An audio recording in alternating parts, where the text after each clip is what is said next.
All right. Hey, it's been a little while since I've been able to do anything on the boat. School started for the kids, and my wife went back to work, works for the schools, so September comes along and everybody gets really, really busy. And some other things going on. Basketball season started and so on, so a lot going on, but had the week here off of Thanksgiving, so got out here and making some progress. Show you a few things here where I'm at. First, I've adopted a no shoes in the boat policy because I have to walk from the house. I've got to walk all the way down to the edge of our yard to get into my storage tent here, and my shoes get kind of dirty, so I'm ready now to start laying in these stringers. So my shoes take a seat there on the top of the boat when I get in, so trying to keep it nice and clean in here. So where I'm at is I've completed the stringers. Got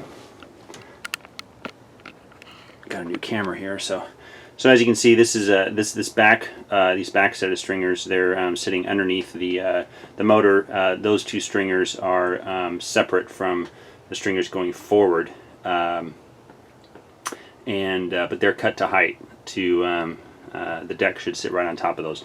The ones that go forward from there, they're not cut to height yet. I'm going to do that after the fact. I think listening to Frisco, that kind of made the most sense to me.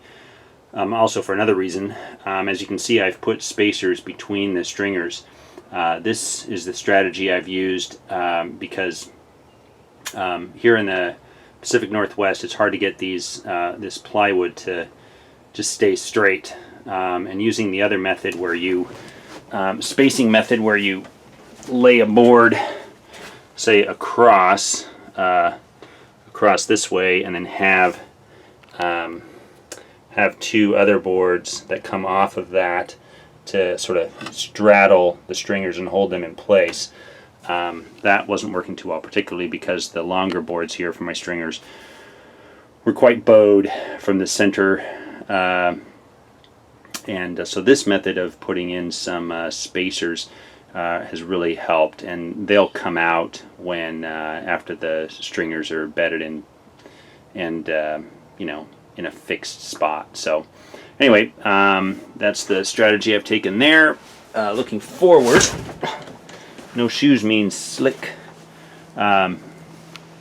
So for the back, or the most forward set of stringers, I just put a spacer at the end at 2 feet, at 4 feet, and at 6 feet, and after that they're good. So right now I've got some 1/4 inch spacing foam underneath the stringers, just doing a test fit, and everything is sitting in there well. Because these boards bow outward, they bow outward in the middle, having them like this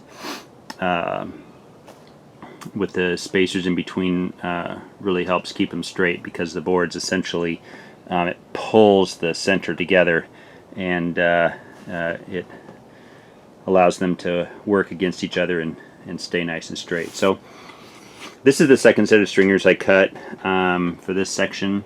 The first set I took a different method. It didn't work that well. I was going to use them, and then I decided, nah, I'm gonna redo them. So this way I just laid some boards in. I cut the bevel underneath, and then I brought the boards out here, connected just like this with the spacers between them, laid them down on the hull, and figured out where I needed to cut a little bit, and it was just cut a little, check it, cut a little, check it, cut a little, check it. Took me quite a while, but I'm much happier with how they fit in, so pretty pleased about that. The other thing I'm thinking about doing here is laying a board for the ski locker. See if I can put this down so you can see what I'm talking about. The ski locker used to be that the skis would sit just right on here, but when I'd have water mixed with oil kind of come up in here from the engine bay area, kind of got the skis looking kind of nasty. So what I'm thinking about doing is this isn't exactly right here, but I'm thinking about putting a board, some plywood in like this, and then the water can flow underneath, but it's not going to come up much. Unless I get a lot of water, but it's not going to come up into the ski locker area. And then the skis would sit up on top, the water and everything would be down below. And of course I'd have to put a drain hole in the back of the ski locker so that water can drain out. So I'm thinking about that. I've got a bulkhead that I've already cut that needs to go. I'll install that up front there where that farthest spacer is, and that would serve as the front of the ski locker. And then way up front there, I'll probably put another spacer. I mean, another bulkhead. We'll see. I've got some things to do up front because I had to cut that section of the blue fiberglass. I had to cut all that out so I could get to the old flooring. So I'll have to do some thinking of what I'm going to do up front there. But otherwise, I think I'm ready. I'm going to